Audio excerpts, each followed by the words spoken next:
مساء الفل والحلويات والسكر وكل حاجه حلوه. عندي خروجه مهمه جدا هتعرفوا دلوقتي حالا، وقررت اعمل معاكم ميك اب، والميك اب ده هيكون تحدي. يلا من غير مرغي كتير، هاتي حاجه كليها او حاجه اشربيها وتعالي اتفرجي على الفيديو ده. بس لو انتي اول مره تشوفيني انزلي دلوقتي حالا اعملي اشتراك او اعملي سبسكرايب من المربع الاحمر الموجود تحت الفيديو، واكتبي لي كومنت حلو زيك، ويلا بينا على طول نبتدي. طيب قررت اعمل ميك اب وانا خارجه خروجه مهمه جدا، يعني اليوم بالنسبه لي هيكون مهم، وفي نفس الوقت قررت استعمل اكتر حاجات عجبتني من وايت سينما، وهعمل الميك اب بمعظم الحاجات اللي عجبتني من وايت سينما، واقدر ان انا اعتمد عليها او اقدر ان انا استخدمها وانا خارجه خروجه مهمه زي دي. فيلا بينا اوريكم ايه اكتر حاجه عجبتني في وايت سينما اقدر اعتمد عليها في خروجه مهمه زي ما قلت لكم. اول حاجه ملهاش علاقه بوايت سينما، ان انا هبتدي ارطب بشرتي بالمرطب بتاعي من سانتو ايفز. المرطب ده بستعمله من زمان جدا، وبنات كتير قوي عارفه ان انا بحبه قوي.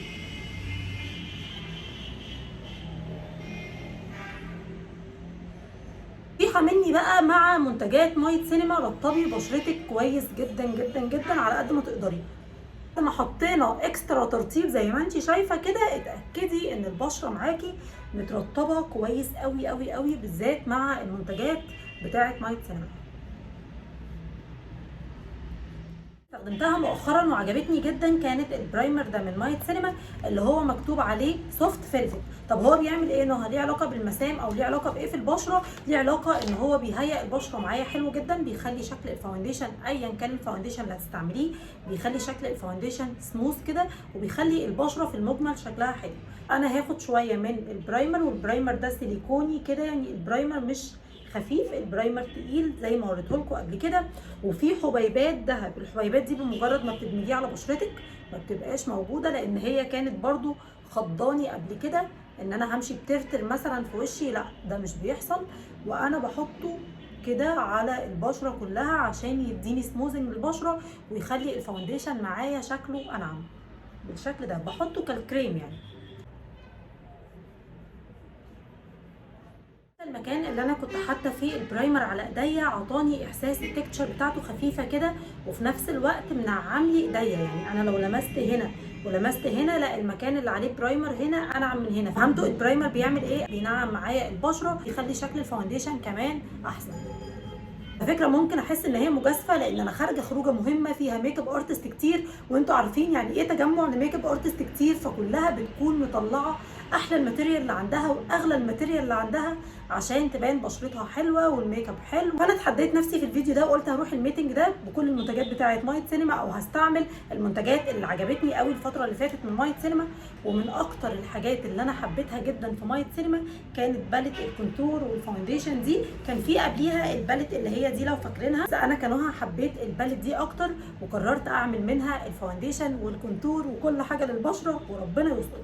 هاخد الدرجه اللي هي في النص دي كده، وهاخدها على فرشه كابوكي، وهبتدي اوزع على البشره تقريبا الدرجه دي لوني، وكمان على اصفر كده، فانا بحبها جدا.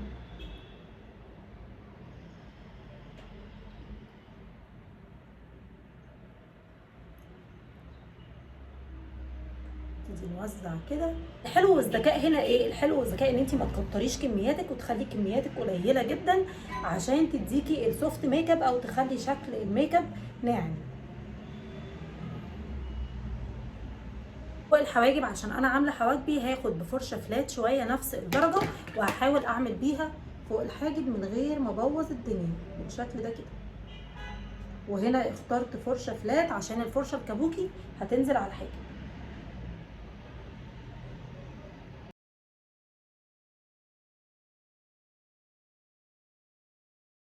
بالشكل ده كده انا حطيت البيزك نفسه بتاع البشره، اللي هو يعتبر اكتر حاجه مهمه واكتر حاجه بتساعدك على نجاح الميك اب، بيكون الفاونديشن. لو الفاونديشن بتاعك تمام ودرجتك مظبوطه، التكتشر بتاعته حلوه مناسب لبشرتك، بيديكي احساس ان انت كل حاجه بعد كده حلوه.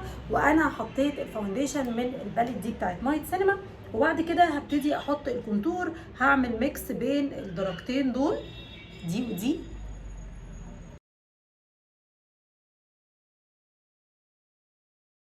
الباليت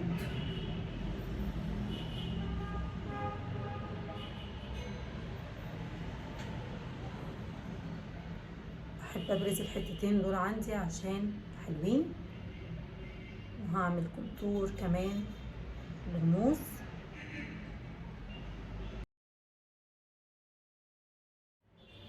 عايزه اقول لكم هي مجازفه كبيره قوي بس احنا قدها. وهبتدي ابرز هنا شويه،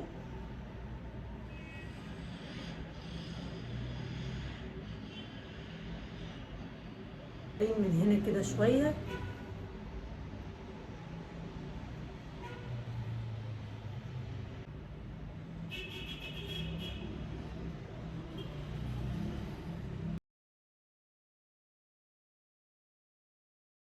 ده عملت كونتور لبشرتي كلها من الباليت دي بتاعت مايت سينما.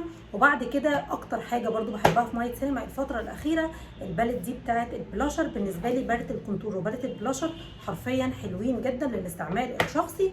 بعد كده هاخد حبيبه قلب مامي من جوه، دي الباليت بتاعت البلاشر خطيره خطيره خطيره، والبيجمنتيشن بتاعها تحفه بتاعت مايت سينما. هاخد ميكس بين الدرجه دي والدرجه دي زي ما حطيتهم هنا، وهبتدي احطهم هنا. انا بعمل ايه يا بنات؟ انا بعمل فوق الكونتور بالظبط، لان انا عايزه ابرز معايا الخدود شويه. لو انت مقلبظه ما تعمليش كده عشان هتقلبظي اكتر. حط كده. قبل ما ابتدي هدمج بفرشه تكون انجل كده، وابتدي ادمج الاثنين مع بعض بالراحه جدا. بدخل البلاشر والكونتور، بدخل الوانهم الاثنين كده مع بعض بايد خفيفه. خدي وقتك جدا في الدمج، دمجها كمان حلو جدا. ممكن يكون بياخد معاكي وقت سيكه، بس على سعرها وعلى الكواليتي بتاعتها قمر بصراحه. بصوا انا هنا بعمل ايه؟ انا بشد على فوق. شايفين الخد عمل ازاي؟ او تفاحه الخد بانت معايا ازاي؟ هو ده اللي انا عايزاه. ما تفرشيش معاكي الكونتور والبلاشر لغايه تحت، عندك حدود الخد اللي انت عايزه تبرزيه. الناحيه الثانيه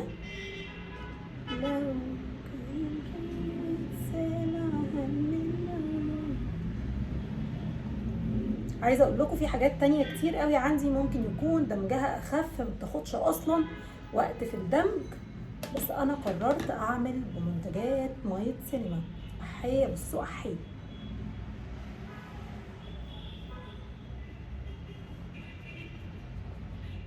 كده وندمج بيها الكونتور بتاع النوز بالشكل ده. احنا ما استعملناش حاجه غير باليت البلاشر وباليت الكونتور بتاعه طنط مايت سينما. الشكل ده ما فيهاش ولا درجه كونسيلر ممكن تكون فاتحه ان انا انور بيها او ان انا احدد بيها. عايزاكم تاخدوا بالكم من حاجه هنا. انا كنت محافظه قوي ان انا احافظ على الخد. هنا نزل مني شويه، شايفين يعني وانا بدمج نزل مني شويه. مفيش اي مشكله خالص، ما عندناش حاجه ما بتتصلحش. هجيب درجه كونسيلر. هنا مفيش اي درجه كونسيلر فاتحه تنفع معاكي للتنوير. وعايزه اقول لك لو انت افتح مني، درجات الفاونديشن اللي موجوده في الباليت دي هتكون غامقه عليكي جدا. هي عايزه حد لوني او اغمق. هجيب درجه كونسيلر، هجيب الكونسيلر بتاع شبلام، هاخد مثلا الدرجه دي وهبتدي احطه في كل الاماكن اللي انا عايزه انورها. انا مش عايزه انور قوي، يعني انا هختار برده درجه مش هتكون غامقه معايا قوي. وهبتدي احدد بقى. هحدد ازاي؟ شايفين الخد؟ هبتدي اجيبها كده من تحتيه، هبتدي انور المكان ده لغايه هنا عشان الخد بس هو اللي يكون متحدد معايا. المكان ده برده لغايه هنا، شايفين؟ وهبتدي احدد المكان اللي انا نزل مني فيه الكونتور والبلاشر اللي انا وريته لكم من شويه، فاكرينه؟ اللي هو المكان ده.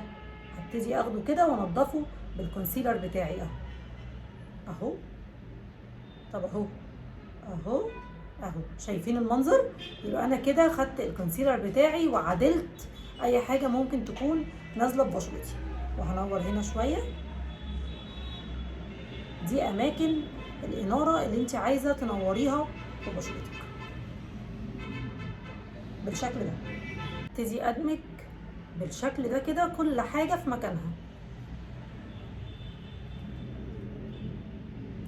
وانا كمان حاطه كميه كونسيلر مش كبيره زي ما قلت لك. كميه الكونسيلر اللي انا حطاها حرفيا صغيره جدا.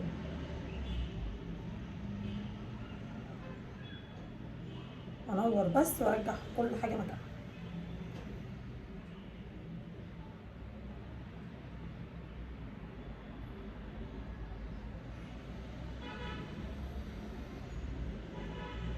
الشكل ده شايفين كده البشره عامله معانا ازاي؟ حلوه جدا جدا جدا. من احسن اللوز باودر اللي حبيتها عندهم برده كانت اللوز باودر دي، عشان الدرجه بتاعتها قمر كده. الباودر بتاعتها بتفكرني بالباودر بتاعت انستازيا. اول درجه اللون بتاعها عاجبني جدا. دي كانت رقم على ما اعتقد يعني 101، اللي هي اصفر على بنانا شويه كده. باخد شويه لوز باودر وبنزلهم كده على ايديا، وباخد اقل كميه وهبتدي اثبت باقل كميه لوز باودر، وبنزل كميه اللوز باودر. والحركه دي مهمه جدا ان انت تخفي كميه اللوز باودر بتاعتك وانت بتستعمليها. بصي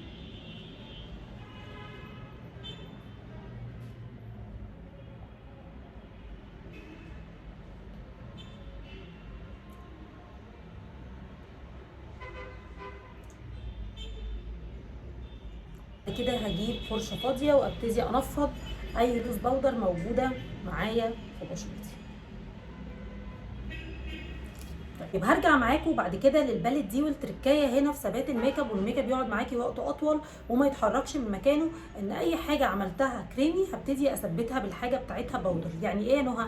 يعني انا هنا عملت الكونتور الكريمي اللي هو ده، هاخد درجات كونتور باودر مثلا الدرجتين دول، وهبتدي اثبت اللي انا عملته ده بايد خفيفه جدا. وخدي بالك عشان الباودر بتاع البالت دي بيطبع، ده اول حاجه دمجه ما بيبقاش الطف حاجه، فخفي ايدك جدا في الباودر بالذات وانتي بتستخدميه.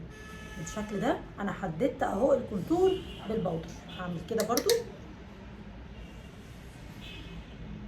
وبايد خفيفه قوي، وبمشي على نفس الكريمي اللي انا عملته بس المره دي بالباودر.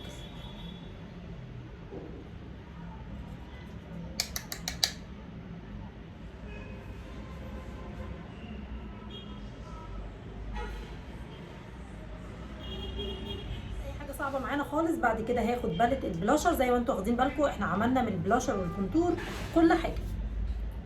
هاخد ميكس الدرجتين دول مع بعض كده، او الثلاث درجات دول مع بعض كده، اخففهم شويه على ايديا، وهبتدي احطهم هنا مكان البلاشر الكريمي اللي احنا حطيناه من شويه. عندك كومباكت باودر خارجيه استعمليها. شفت ريفيوهات لبنات قالوا ان الكومباكت باودر بتاعتهم بتاعت مايت سينما دي حلوه، بس انا جربتها مرتين، في المرتين كانت بتطبع وبتبقع، فانا خايفه جازف دلوقتي، وفي نفس الوقت عايزه اجربها مره ثالثه اقعد بيها فتره طويله واشوف شكل البشره هيكون عامل ازاي. فبفكر اخد الدرجه دي حاجه خفيفه قوي كده، وابتدي برضو انزلها على ايديا، اخففها كده على ايديا، وابتدي انور بيها تحت العين.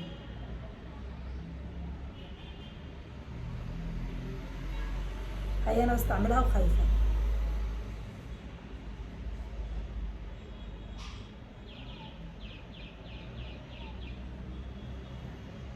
هنا انا بعمل ايه؟ هنا انا بستعملها بس مع الحرص الشديد جدا، خدتها وخففتها وخليت الكميه قليله جدا. لا هي حقيقي منوره حلو تحت العين، بس العيب اللي فيها او المشكله اللي فيها ان هي بتلزق بتطبع. يعني لازم تاخدي منها كميه خفيفه قوي وتكوني عارفه بتوزعيها ازاي، بتحطي في المنطقه بس اللي انت عايزاها، عشان لو وزعتيها في منطقه تانية هتطبع وهتلزق.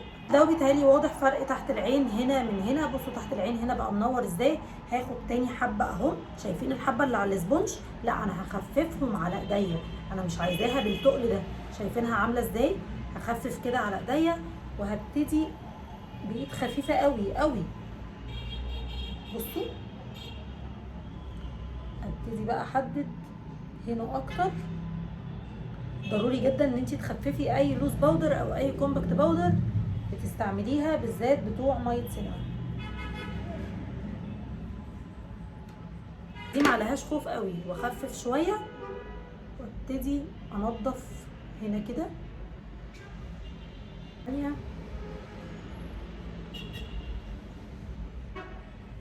خدود بارزه معايا ازاي ومرفوعه معايا ازاي، قال يعني ما عندناش خدود يعني. بعد كده هرجع اجيب فرشه فاضيه وابتدي ادمج اطرافي كده. احنا حلوين قوي مع بعض. بعد كده هرجع تاني لنفس بالت الكونتور وهاخد منها الدرجه دي، وهبتدي ادفي بس بيها جفن العين، لان انا مش هعمل فيها شادو كتير، هو انا هدفي جفن العين من هنا. لو واخدين بالكم الكونتور اللي احنا كنا عاملينه للعين محدد معايا العين بشكل لطيف جدا، فانا هبتدي اشتغل على الزاويه اللي جوه كده، وعلى نفس السحبه دي هسحب على بره.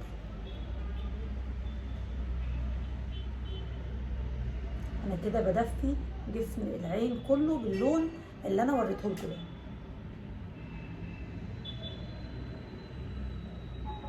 بعد كده هبتدي ارسم ايلاينر من احلى انواع الايلاينر اللي جربتها واللي نزلت من نايت سينما.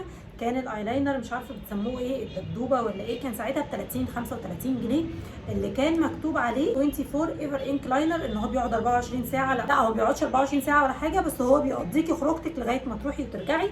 فانا هبتدي استعمل الايلاينر ده، سنه حلو جدا. بصي سنه من تحت تخين بس من فوق رفيع قوي. وهبتدي ارسم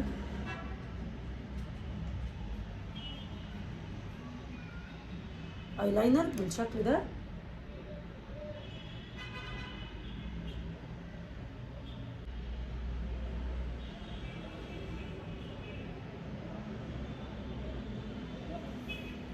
وهبتدي ارسم الايلاينر بتاع الهبه ده، بحبه جدا جدا وسهل قوي كمان كده. ومش هدخل بالايلاينر لغايه جوه، انا هدخل بيه لغايه نص العين بس وهقف.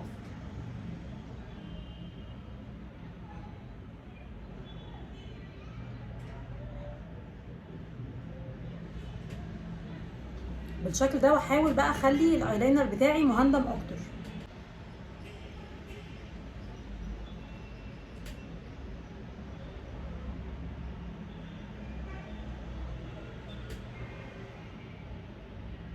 وهبتدي ارسم خط تاني فوق الايلاينر كده. معلش يعني عشان يعرفوا ان احنا ميك اب ارتست جامدين برضو.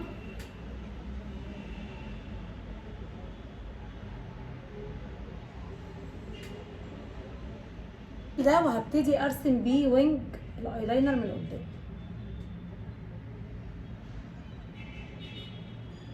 هو نفس الايلاينر، ابتديت ارسم بيه وينج ايلاينر من ورا مرسوم كده فوق بعضه، وهبتدي ارسم بيه الوينج من قدام زي ما انت شايفه.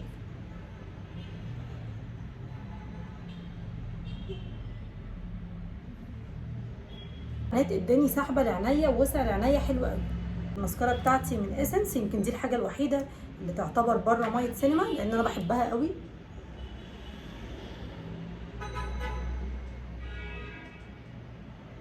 بصي يا بنات بالشكل ده، عايزه تكتفي بالماسكارا تمام اوكي، عايزه تحطي رموش حطي رموش. انا كنوها في اي مناسبه بنزل بميك اب عادي جدا خفيف جدا يكاد يكون مش باين، وماليش دعوه بجو الميك اب ارتست راحت والميك اب ارتست جت، فانا ممكن انزل كده عادي جدا. المميز هنا هيبقى ايه بقى؟ في الروج وفي رسمه الروج. عايزه ارسم رسمه روج كده، تعالوا هستخدم البالت دي من جيكات، هاخد الدرجه دي وهبتدي احدد بيها الشفايف.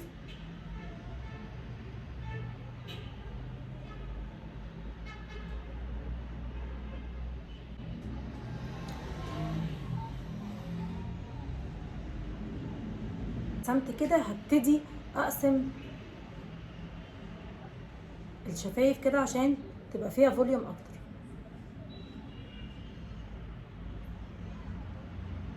بعد كده هحط ابيض هنا وابيض هنا وابيض في الحتت المفرغه دي،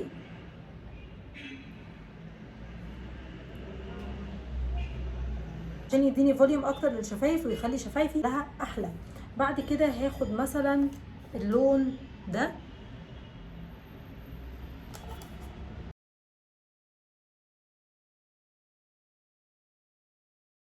بالشكل ده. طريقه الشفايف دي اسمها ديجارديه، ان انتي بتدخلي الوان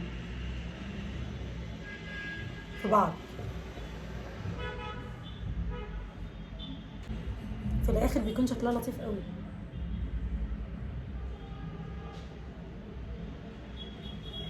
كده هستخدم الهايلايتر بتاع ندى سالم اللي هو الهايلايتر الثلاثي، وهاخده كده